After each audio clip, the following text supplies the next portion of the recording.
Você já sentiu que está fazendo as coisas certas, buscando a direção de Deus, mas parece que nada está acontecendo?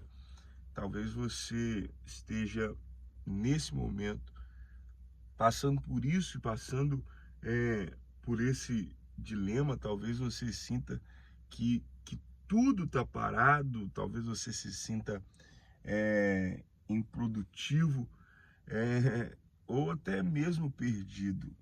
Mas você já parou para pensar que talvez Deus esteja te levando para um lugar de dependência dele? E muitas vezes Deus ele permite algumas portas se fecharem para que a gente dependa dele, seja conduzido por ele. E baseado nisso, eu queria te falar algumas coisas sobre isso. A primeira coisa é que, se você talvez está se sentindo nessa situação um pouco perdido, talvez achando que Deus esqueceu de você, a primeira coisa que você tem que saber e eu separei algumas coisas para falar com você, é que o silêncio de Deus não é ausência de instrução. Não é porque Deus está em silêncio que ele não está falando. A palavra do Senhor diz assim, João capítulo 16, versículo 13: quando vier o Espírito da verdade, ele os guiará em toda verdade. Isso mostra que Deus não fala da forma que a gente espera, mas o Espírito continua nos conduzindo.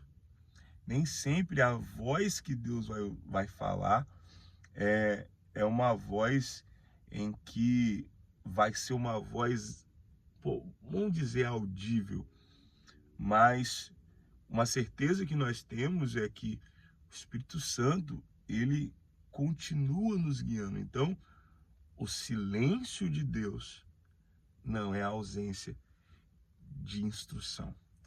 Segunda coisa é que a obediência não é sobre clareza, a obediência é sobre confiança.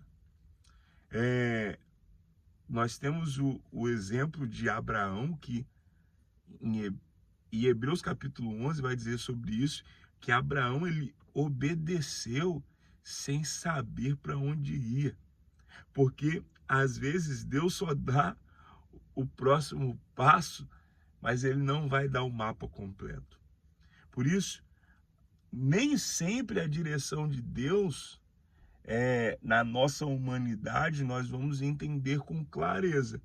Mas obedecer não é sobre estar tudo claro. Obedecer é sobre confiança. Uma vez, em uma pregação, um pastor falou assim, que fé é sobre você colocar o pé e Deus colocar o chão. Nem sempre aquilo que Deus está fazendo está claro para nós, mas não significa que Deus não está fazendo. E obedecer é sobre confiança. Outra coisa é, os frutos invisíveis também são frutos. Gálatas capítulo 5, no versículo 22 e 23, vai dizer que o Espírito Santo ele produz frutos, e esses frutos eles podem ser produzidos até num deserto.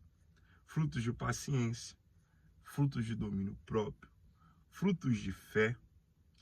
O aparente não fazer nada pode ser uma estação de formação interior.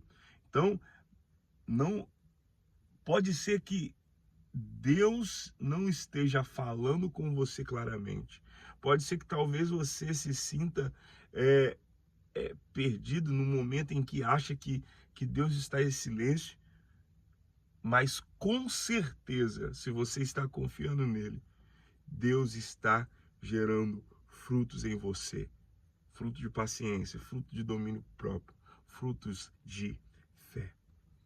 Outra coisa é que o Espírito, ele guia mesmo quando a gente está em becos sem saída. Atos dos Apóstolos, no capítulo 16, vai dizer que Paulo foi impedido de pregar na Ásia pelo Espírito Santo. E depois teve uma visão de direção, porque a obediência à voz do Espírito Santo às vezes significa esperar até que ele diga que o momento é agora. E muitas vezes Deus vai nos impedir de fazer algumas coisas. E se talvez você está neste lugar de falta de clareza, de entender o que está acontecendo,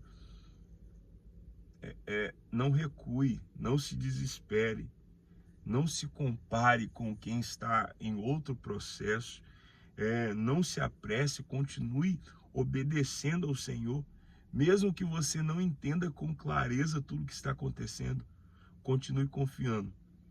Seja encorajado, você precisa ser encorajado pelo Espírito Santo a ter sensibilidade, você precisa ter sensibilidade do Espírito Santo para que você, mesmo que você esteja vivendo coisas que invisivelmente você não tenha clareza, visivelmente essas coisas produzirão algo eterno. Por isso, se você está nessa estação de não entender muito bem o que está acontecendo, sabe que Deus, ele está agindo. E a Bíblia é muito clara dizendo que Deus é um Deus que trabalha por aqueles que nele confiam. Por isso, confie no Senhor, mesmo que você não esteja entendendo o que ele está fazendo. Não se esqueça de se inscrever no nosso canal, curtir esse vídeo e comenta aqui, você está passando por essa situação ou se você já passou, como que foi a sua experiência? Que Deus te abençoe.